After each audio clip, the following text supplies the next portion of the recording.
Hey everyone, welcome back to our channel.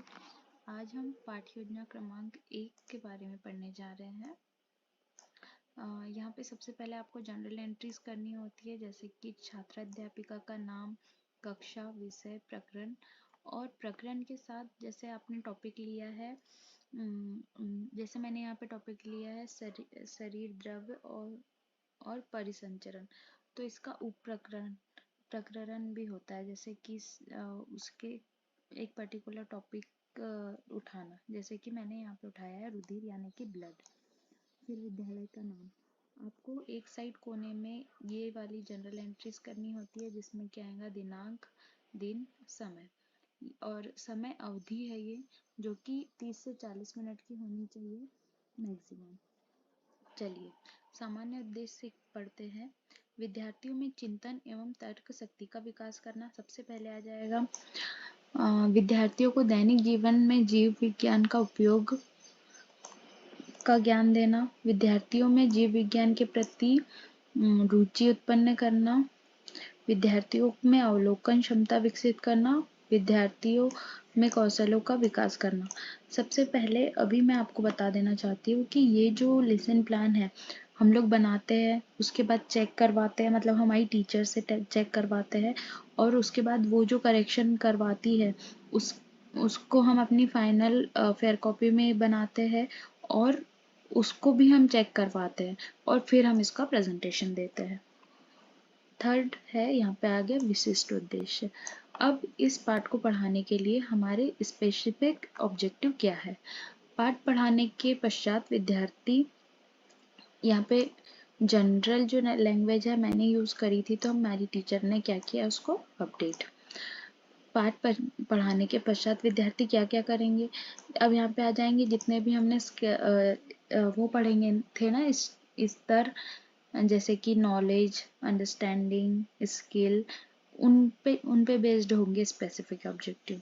First objective है विद्यार्थियों को किसको परिभाषित कर सकेंगे, रुधिर को यानी कि ब्लड को। विद्यार्थी आरबीसीज और डब्ल्यूबीसी में अंतर कर सकेंगे। मैंने यहाँ पे लिखा था पर मैम ने बोला कि विश्लेषण लिखिए। फिर आएगा अवबोध स्तर, तो विद्यार्थी रुधिर की व्याख्या कर सकेंगे, यानी कि रुधिर को एक्सप्लेन कर सकेंगे। और हर बार यहाँ पे विद्यार्थी नहीं लिखना है, जैसे कि मैम ने यहाँ पे काटा हुआ है, वो इसलिए क्योंकि हमने यहाँ पे ऑलरेडी विद्यार्थी लिख दिया है। रक्त में संगठित पदार्थ को अलग अलग चित्र बना सकेंगे, जो भी ब्लड का स्ट्रक्चर होता है उसके चित्र बना सकेंगे। अब मैं यहाँ पे शिक्षण विधि के बारे में बताना चाहती हूँ, तो ये एक्सप्लेनेशन विधि है, जैसे कि व्याख्यान विधि। अब मैंने शिक्षण सहायक सामग्री क्या क्या यूज की थी, तो जनरल जो होता है मार्कर, बोर्ड और डस्टर।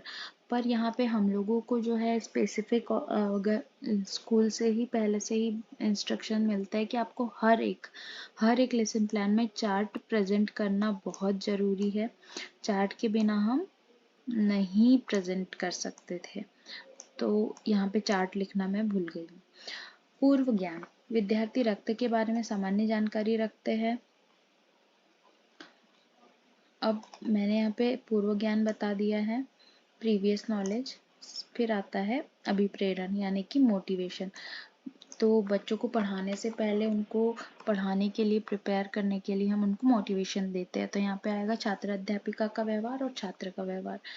जब हमें चोट लगती है तो क्या होता है, खून निकलता है। खून कैसे निकलता है, खून तरल पदार्थ होता है। खून के अंदर कौन कौन से पदार्थ होते हैं, ये अब बच्चों ने पढ़ा नहीं है ब्लड क्या है, तो वो बता नहीं सकते कि उसमें क्या क्या पदार्थ होता है। रक्त या खून की कमी की संरचना कैसी होती है, ये उनके लिए समस्यात्मक हो गया। उद्देश्य कथन, तो अब मैंने यहाँ से बच्चों को बताया, बच्चे अटक गए, तो अब मैं एक्सप्लेन करूंगी। तो यहाँ पे क्या है, बच्चों आज हम रक्त की संरचना का विस्तार से अध्ययन करेंगे। ये वाला लेसन प्लान आपको बहुत ज़्यादा हौच पौच लग रहा होगा, क्योंकि एक्चुअल में ये है भी टीचर से हमने जो चेक करवाया हुआ है।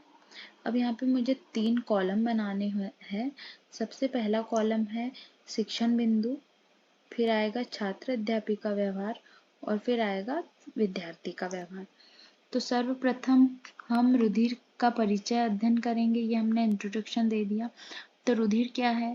रक्त एक विशेष प्रकार का तरल ऊतक है जिसमें द्रव्य का अधात्री मैट्रिक्स प्लाज्मा तथा संगठित संरचनाएं पाई जाती है। ये मैंने बेसिक उसके बारे में जानकारी दे दी है। अब यहाँ पे ये मेरा फर्स्ट लेसन प्लान था तो बहुत सारी गलतियाँ निकल रही है, कुछ कुछ तो मैम ने काट भी दिया है। अगर आपको ये सब चीज़ें देखना है ध्यान से तो आप इसको एडिट पॉज करके वीडियो देख सकते हैं। फिर ये है, अब यहाँ पे सारे जो पॉइंट्स है उनको एक्सप्लेन करने के बाद हम लोगों को बच्चों को रीइंफोर्समेंट भी देना है कि कितना बच्चा सीखा है। अभी तो ये फर्स्ट लेसन प्लान है तो बहुत सारी गलतियाँ हो गई है, बट मैं नेक्स्ट आपको सुधार के साथ ज़रूर प्रस्तुत करूँगी। ये देखिए, फिर मतलब यहाँ पे ना सारे वो कंक्लूजिंग स्टेटमेंट भी देने थे जो कि छूट गए हैं।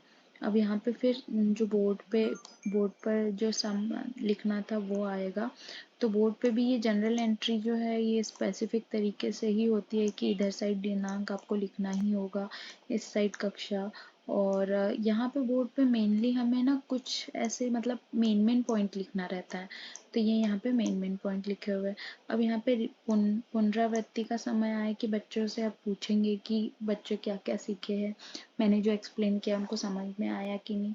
फिर अब बच्चों को होमवर्क देंगे, जैसे कि अब बोलेंगे कि चलो बच्चों होमवर्क कॉपी निकालो, ये आपका होमवर्क है।